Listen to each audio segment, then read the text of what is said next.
Hi guys, welcome back to the Drive Life channel. In today's video we are starting the restoration of the neglected Mercedes. So we've got the B7 service, and we're not going to do the whole B7 service in this video. We're just going to do the oil and filter change and the air filter change.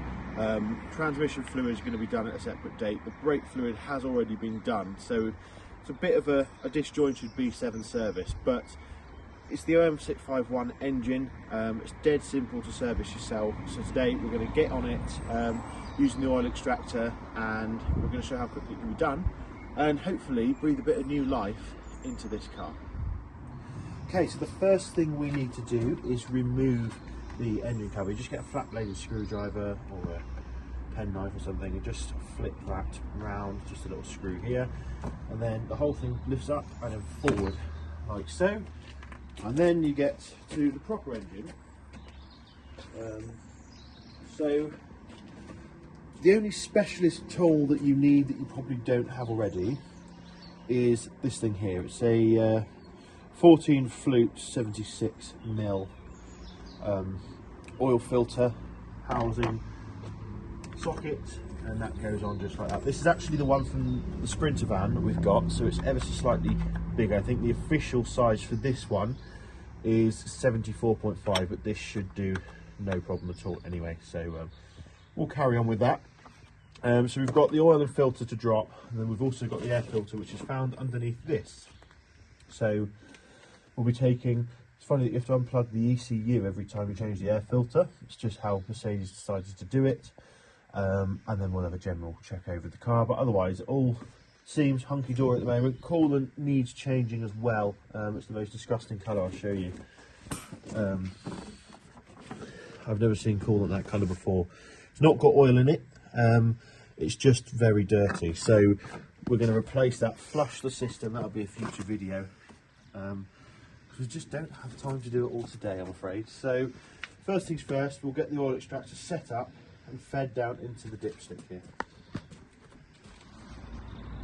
Okay, so this is I think it's a Sealy oil extractor, 6.5 litre capacity, which is ideal for this. And all we're going to do is feed this line down until we hit the bottom of the sump, which you can feel. There we go. And well, it's going to start there. That's the bottom there. So we've gone all the way down into the bottom of the sump. And now we just attach our main hose here. Sometimes you have to do a bit of jiggery pokery because this is quite a wide car. Slot this in like so. Obviously I've warmed the car up. I've been on a 20-minute drive this morning, got the car to temperature. What that does is it enables the oil to come out far easier because it's less viscous because it's hotter. And all we do is now pump, and shortly you will see oil, there we go, coming through the tube here. Notice how easy that's running, and that's because I've heated it up. I'm going to go down into my oil extractor. Once we've got this pressure built up, we'll just leave it for 10-15 minutes, and that will extract all of the oil. Now what's handy on this one is that you've got these rib sections here which denote a litre, so you can easily tell how much is coming out. I'm expecting about 6 litres to come out. So while that's doing, we'll leave that out. I will move on to the oil filter now. Just going to bung our thing on. We need I think that's a 3/8 or a quarter. What I like about this car is that you've got quite a lot of flat space, so you can put stuff down fairly easily. Modern cars, you know, they've got to have all the space for the pedestrian safety, so, and the crash safety. So let's see if we've got a socket the right size. That'd be good, wouldn't it? Yes, there we go. It's 3/8, I lied. And now this is actually Mrs. DL's uncle's old set, and we were lucky enough to be given when he passed away. So, blimey, someone's done this up tight. That should only really be a little over hand tight, so that is particularly tight on this car. Perhaps more suggestion that it has been neglected. Now I do know that it has been serviced, but it was done by a local garage, not a Mercedes specialist or anything, so I can only assume they've used cheap oil,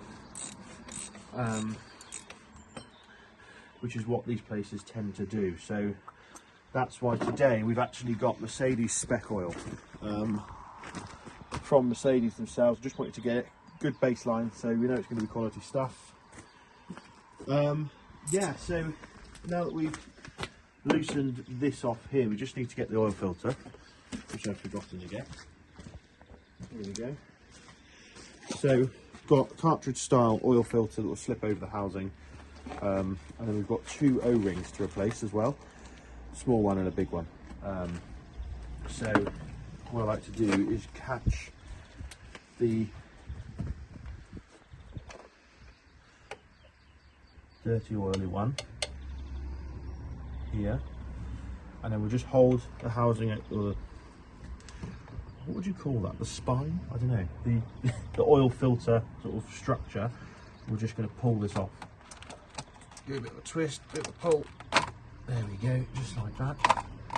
There's the old filter, bung that in there, put that on the floor so you don't knock it over or anything.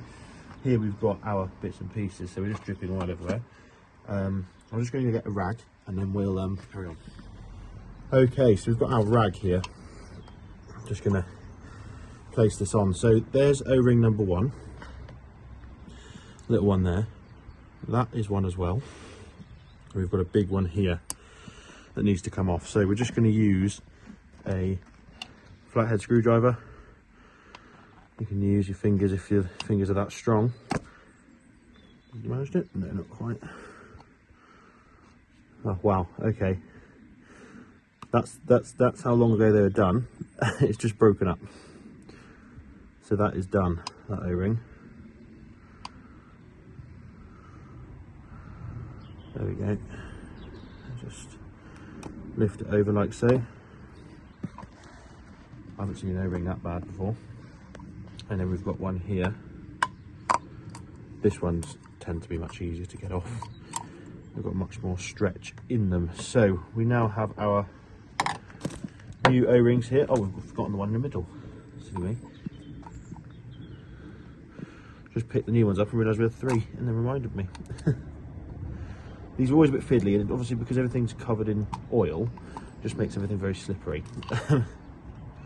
There we go. So there's 3 O-rings removed. We'll now got our 3 in here. Let the bag open without losing them, and we'll start from the top and work our way down. So easiest way to do this is just dip your finger in the oil filter housing, lube up the O-ring with some of the old oil, just helps it go on better, and helps it seat nicely because it's not dry. So we're going above into this second sort of recess here.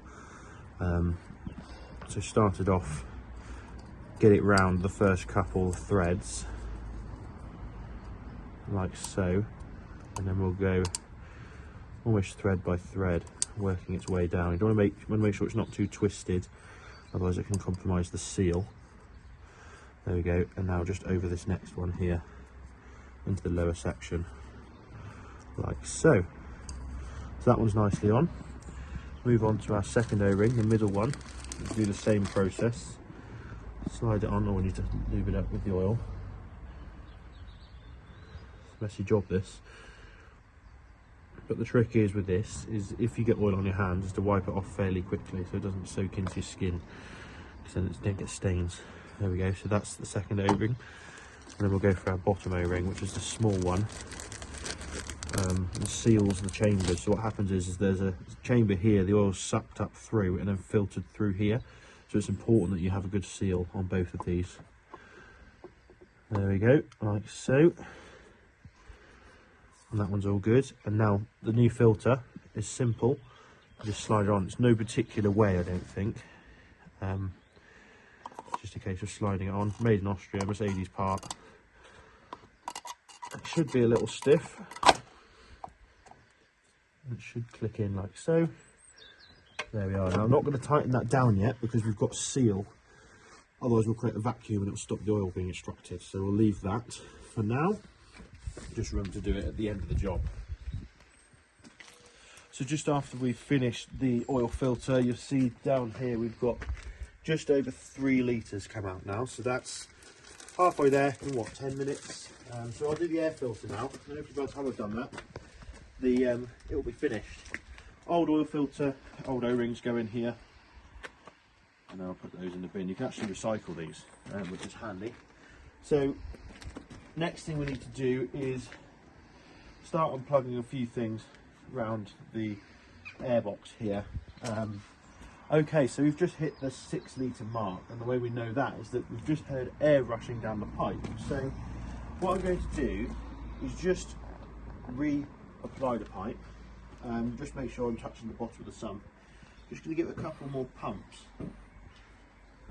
And what that'll do is it'll just, I've now sucked it to the bottom of the sump there. It'll just do us a couple more bits, but the really handy thing about this, being able to measure what you're taking out, is that you can then replicate putting it back in, so you don't risk overfilling or underfilling. It's quite easy to tell what the level is going to be. So we're just removing the airbox now, just while we're waiting for that. So what we need to do is remove these clips here that hold the wiring in.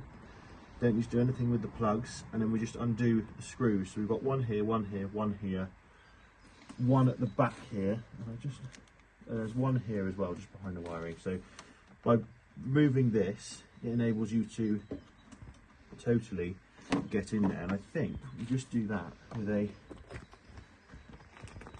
some sort of clip in here. Just move this inwards. Okay, so we're just removing these clips here. Nice, easy method, really. I don't know if you can see it here. There's 2 little tabs on here. So what we're going to do, I was going to say toothbrush in, screwdriver in, prise it back and pull up. Make sure you get both sides. There we go, just like that. Now, as you can see, we've undone most of these. There's 7 of these. So there's 1, 2, 3 here, 2 more down the side. One's actually missing here. We've got 1 here, but just freeing up the wiring here enables you to get to them. So we'll whip these out. Don't want to take them all the way out. They'll stay in the lid. Otherwise, you'll end up losing them.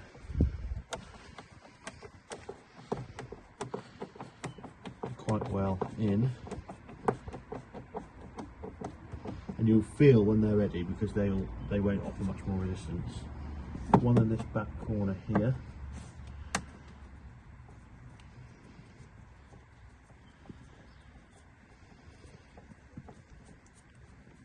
Like so, and then one in this back corner. And yeah, it does appear that they've not put one back when they've previously serviced it. Okay. Undone that one enough.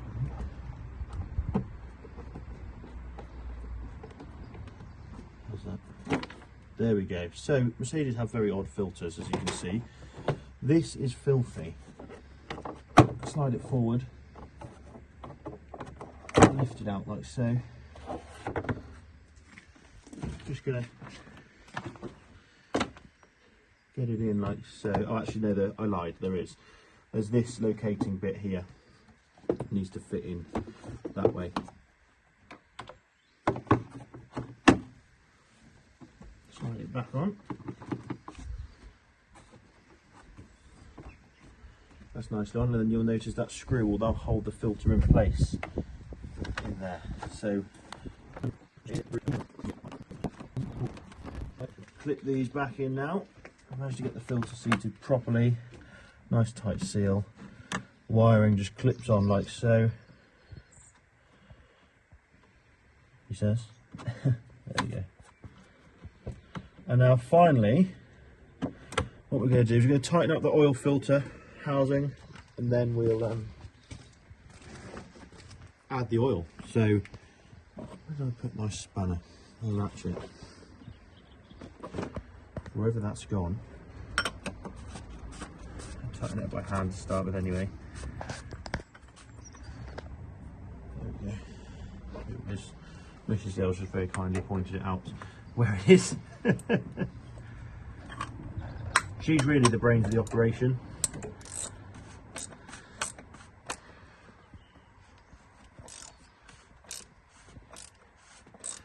And this is why we lubricate the O-ring, is so that when it goes on, it doesn't snag on the housing. It's lubricated and it will just spin and tighten down. So that's sorted, nice and tightened down. So we have removed 6 litres of oil. So that's how much we're going to put back in. And that's exactly how much we have, so that's a bonus. Otherwise we could have been a bit stuffed. So we'll just remove this pipe first and release the pressure. Just using the pressure release valve there. Like so. We don't get any oil squirting at us. Oh, did you hear that? That's a good noise. And funnel this straight down into the receptacle there, so we don't get spilt everywhere. Do the same on this one. The rag ready. Clean it off. The more you swing it around, the more oil you can spin on everything. Go like so. Right, now replace the dipstick. We'll give that a wipe as well so we can see how much we've added when we add it. Slot that in nicely there. Now it's time for the messy bit. Okay, so what I like about the Mercedes oil is if you look at this cap here, got a nice Mercedes badge on it. Just the little things. I've also got the built-in seal there, so it's nice and easy. So what we're going to do now is we're going to try and add this oil without spilling it. We're trying to spill as little as possible. We'll see how easily that occurs. There we go, there's a bit of spilt. Lovely, there we go. Once you get the flow. I actually don't think that was too bad a spill. And we're going to dump the whole 4 litres in here. You see that cloudiness? That's all additives designed to make the engine run cleaner, run smoother, last longer, work better in colder temperatures, make the oil flow around.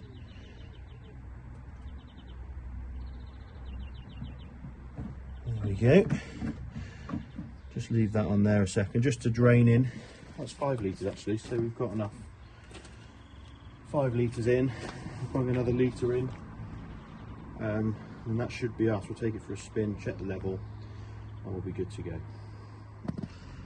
Okay, so now Mrs. DL reckons she can do it better. Granted, she's got a slight advantage using just a 1 litre.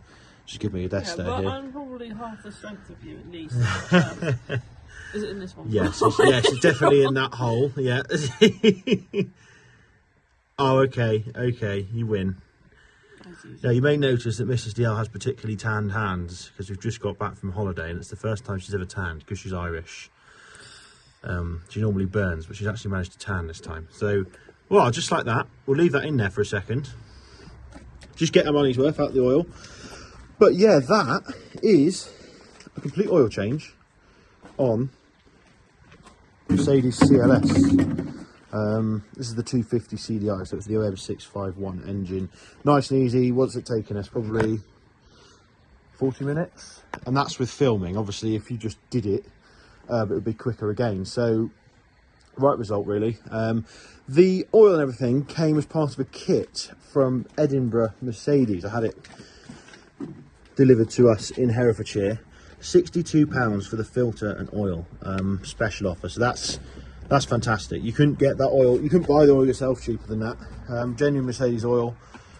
So I'm really happy with it. We'll see how we get on. I'm going to try and do these oil changes every 5,000 miles or so, just to keep it nice and clean. These engines can suffer from timing chain issues, which is actually the timing chain tensioner, which is filled with oil, and if you don't change it, it gets clogged up and doesn't tension the chains correctly. So that's why it's really important to stay on top of oil changes on cars like these. I mean, this engine is used in pretty much every Mercedes model other than the S-Class. It's just the 2.1. It's used in our Sprinter van, it's used in the A-Class, B-Class, C-Class, E-Class, pretty much every van as well. The V-Class, they do a V6 one, but it's used in every Mercedes vehicle, so apart from the S-Class. So it's a very, very good engine, designed very, very well. You've just got to keep on top of them, keep them maintained, which a lot of people don't do. Mercedes offered an extended service life on these engines, and it doesn't do them any good, just the same as the BMW M47 engine as well. So just stay on top of it, regularly change the oil. You've seen how easy it is. These sealing extractors are about 80 quid, well worth it. If you think you could buy that and this service kit for £140, you're not going to get it done at a dealer cheaper than that. So learn it yourself. This was £8, this socket here, and fortunately this one fits both engines in our van and this, so it's perfect really. But yeah, thanks for watching. Don't forget to like, comment and subscribe. We've got plenty more to come on the CLS, and we've also got a secret vehicle behind the camera as we speak, which is also brand new to the channel, that I'll be revealing very, very soon. So yeah, we'll see you next one. Cheers.